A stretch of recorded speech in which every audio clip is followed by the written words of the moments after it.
So hey বন্ধুরা, কেমন আছো তোমরা? বরাবরের মতো আরো একটি নতুন ভিডিও নিয়ে চলে এসেছি আমরা, এন্ড আজকে আমরা এগেইন এক্সপ্লেন করতে যাচ্ছি sort of coming. So viewers, যেমনটি আমরা লাস্ট এপিসোডে দেখেছিলাম, কিছু আউটসাইডাররা একটি গ্রামে অপরচুনিটি নেওয়ার জন্য এসেছিল, এন্ড সেই গ্রামেই থাকতো একটি গরিব ছেলে চ্যাংপ্যাং। তখন তাদের মধ্যে থাকা একটি আউটসাইডার নাম ছিল গোল্ডেন ফেরি। সেই গোল্ডেন ফেরি চ্যাংপ্যাং এর কাল্টিভেশনের রুট ভেঙে ফেলেছিল। এর জন্য চ্যাংপ্যাং এর কাছে এখন জীবিত থাকার জন্য শুধুমাত্র 1 বছরের টাইম আছে। সরি 6 মাসের টাইম আছে। এখন তাকে ওই 6 মাসের মধ্যেই একজন নর্মাল কাল্টিভেটর থেকে হেভেনলি রিয়েলামে পৌঁছতে হবে, তা না হলে সে মারা যাবে। আর এখন আগে এই এপিসোডের স্টার্টিং আমরা দেখতে পাই যে জিয়ান গোল্ডেন ফেরিকে অনেক বকাবকি করেছিল এন্ড বলছিল, তুমি জানো না আমাদেরকে এই গ্রামে একটি অপরচুনিটি নেওয়ার জন্য পাঠানো হয়েছে, কিন্তু আমাদেরকে কাউকে মারার অর্ডার দেওয়া হয়নি। আজ যদি চ্যাংপ্যাং এখানে মারা যায় তাহলে আমাদেরকে এই গ্রাম থেকে বের করে দেওয়া হবে। এরপর জিয়ান সেই মিনিস্টারের ছেলেকে বলে, ব্রাদার সং, আমরা এখন যাই, আমরা আপনার সঙ্গে পরে যোগাযোগ করব। এটি বলে তারা দুজন সেখান থেকে চলে যায়। অন্যদিকে আমরা সেই মিনিস্টারের ছেলেকে দেখতে পারি, সে ওই জায়গায় বসে বসে অনেক রাগের সঙ্গে ভাবছিল যে এই গোল্ডেন ফেরি কোন ধরনের মেয়ে, এত সামান্য একটি কারণে চ্যাংপ্যাং এর লাইফ ডিস্ট্রয় করে ফেলেছে। তারপর আমরা অন্যদিকে মাস্টারকে দেখতে পারি, সে তার একজন ডিসাইপলের সঙ্গে হাঁটছিল এন্ড সে তার ডিসাইপলকে এই সম্পর্কে বলছিল যে কি করে কাল্টিভেশন করা যায় প্লাস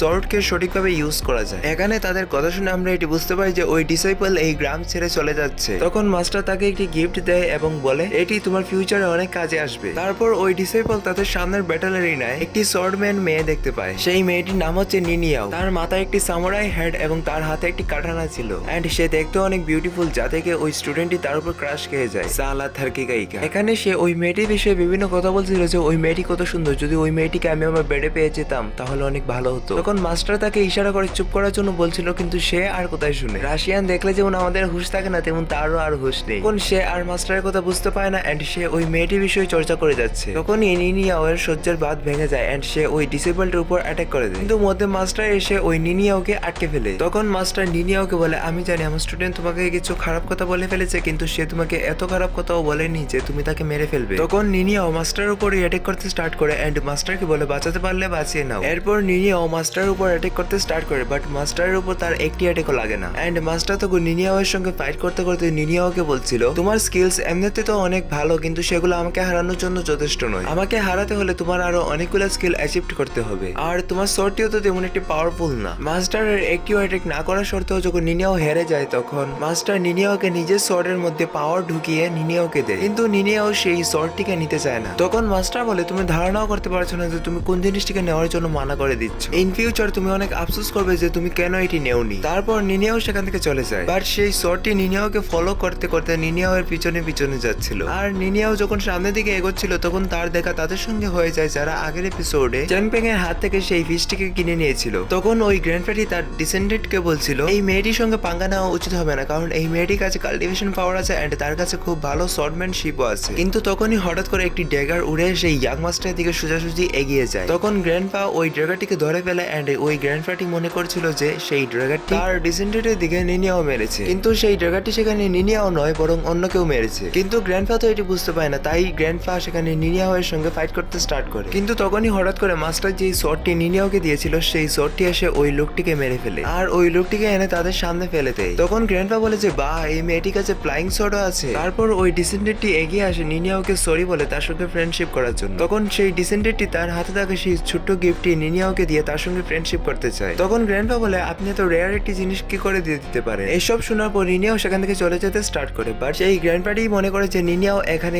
তার ডিসেন্ডেন্টের কাছ থেকে ওই রেয়ার জিনিসটি ছিনিয়ে নেওয়ার জন্য এইসব করেছে, তাই গিয়ে সে নিনিয়াও এর সঙ্গে ফাইট করতে স্টার্ট করে। এখানে ফাইটের মধ্যে নিনিয়াও একটু ডিসঅ্যাডভান্টেজ দিতে স্টার্ট করে, কারণ সে কিছুক্ষণ আগে শুধুমাত্র মাস্টারের সঙ্গে ফাইট করে এসেছে, প্লাস সে এখানে তার স্ট্রেংথকে এখনো সম্পূর্ণভাবে রিকভারও করতে পারেনি। উপর থেকে এই গ্র্যান্ডপা চলে এসেছে তার সঙ্গে ফাইট করার জন্য, তাই সব মিলে নিনিয়াও এর অবস্থা সেখানে অনেক বেশি টাইট হয়ে যায়। অন্যদিকে সেই ডিসেন্ডেন্টটি তার গ্র্যান্ডপাকে বলছিল, গ্র্যান্ডপা আপনি কি করছেন, সে মারা যাবে আর ফাইট করার প্রয়োজন নেই, আপনি চলে আসুন। তখনই ওই ফ্লাইং শটটি এসে সেই গ্র্যান্ডপার বুকের মধ্যে দিয়ে ঢুকে যায়, কিন্তু এরপরও সেই গ্র্যান্ডপার কিছু হয় না। সে তার 2 আঙ্গুল দিয়ে সেই শটটিকে তার ভিতর থেকে বের করে ফেলে। ভাই তুই কি মানুষ না অন্য কিছু? অন্যদিকে আমাদেরকে চ্যাংপ্যাং দেখানো হয় যার অবস্থা অনেক বেশি টাইট হয়ে আছে, কারণ সে তার এখন বর্তমানে স্পিরিচুয়াল রিয়েলামে আছে। যেহেতু তার কাল্টিভেশনের রুট ভেঙে গেছে তাই তার স্পিরিচুয়াল ওয়ার্ল্ডও উতল পাতল হয়ে গেছে, তাই সে সেখান থেকে যেমন তেমন করে বেঁচে দৌড়িয়ে ভাগতে স্টার্ট করে। একটু সামনে আসার পর সে সেখানে তার ফাদার এন্ড মাদারকে দেখতে পায়, কিন্তু সে যখন তাদেরকে ডাকাডাকি করছিল তখন তারা হঠাৎ করে ভিড়ের মধ্যে হারিয়ে যায় এন্ড তখনই আমরা দেখতে পাই যে চ্যাংপ্যাং তার রিয়েল বডিতে চলে এসেছে এন্ড সে যখন উঠে তখন সে দেখতে পায় যে সে ওই জায়গায় আছে যে জায়গায় সে আগে অজ্ঞান হয়ে গিয়েছিল। যাচ্ছিল। তখনই সেখানে চ্যাংপেং এর ওই বাচ্চা বন্ধুটি দৌড়াতে দৌড়াতে আসে এন্ড সে চ্যাংপেং কে বলে, ভাই তুই আমাকে বাঁচা, আমার মা আমাকে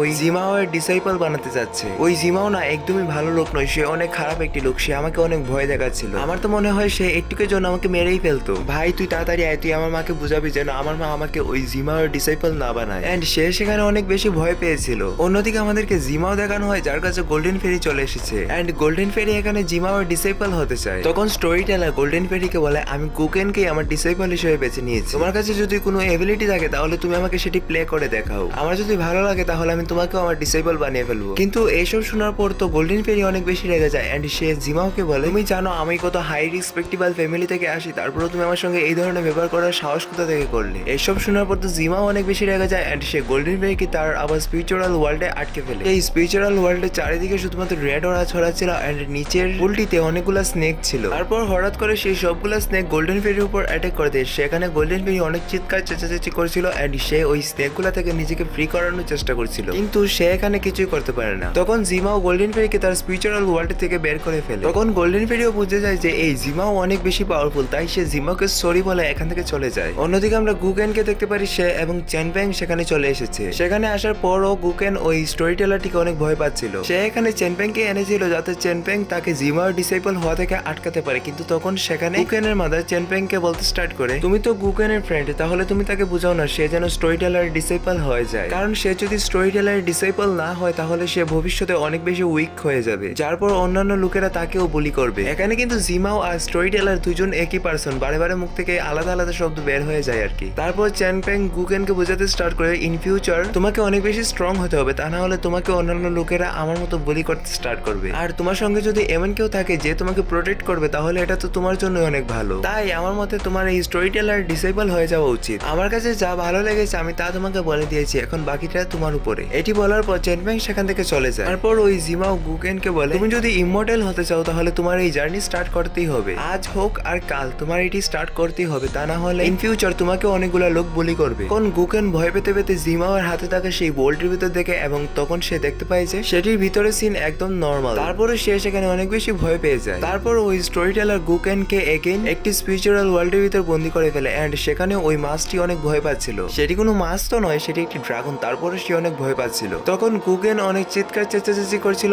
এন্ড সে চ্যানপ্যাংকে বলছিল, চ্যানপ্যাং ভাই তুই কোথায় চলে গেছিস, তাড়াতাড়ি আয়, এসে আমাকে বাঁচা, এই স্টোরি টেলার আমাকে মেরে ফেলবে। অন্যদিকে আমরা জিমাওকে দেখতে পারি, সে গুকেনের মাদারকে জিজ্ঞাসা করছে চ্যানপ্যাং এর বিষয়ে। সে এখানে চ্যানপ্যাং এর উপর অনেক বেশি ইন্টারেস্ট দেখাচ্ছিল। তখন সেখানে গুকেনের মাদার সেই জিমাওকে চ্যানপ্যাং এর বিষয়ে সবকিছু বলে দেয়। এরপর আমরা জিমাওয়ের হাতে থাকা সেই বাকেটের ভিতরে সিন দেখতে পাই, সেটির ভিতরে চ্যানপ্যাং ছিল এন্ড সে সেখানে একটি তালিসমান ব্লাস্ট করে অনেকগুলো ইভিল পাওয়ার একত্রিত করে। তারপর সেই সবগুলো পাওয়ার একসঙ্গে চ্যানপ্যাং এর ভিতর ছুঁড়ে মারে। তখন আমরা দেখতে পাই যে অনেকগুলো ব্ল্যাক রেড অরা চ্যানপ্যাং এর ভিতর ঢুকতে স্টার্ট করে। চ্যানপ্যাং সেটি ফিল তো করে কিন্তু সে কিছুই বুঝতে পারে না এন্ড এরই সাথে আমাদের এই এপিসোড এখানেই এন্ড হয়ে যায়। সো দেখা হচ্ছে নেক্সট এপিসোডে, ততক্ষণের জন্য good bye and take care yourself.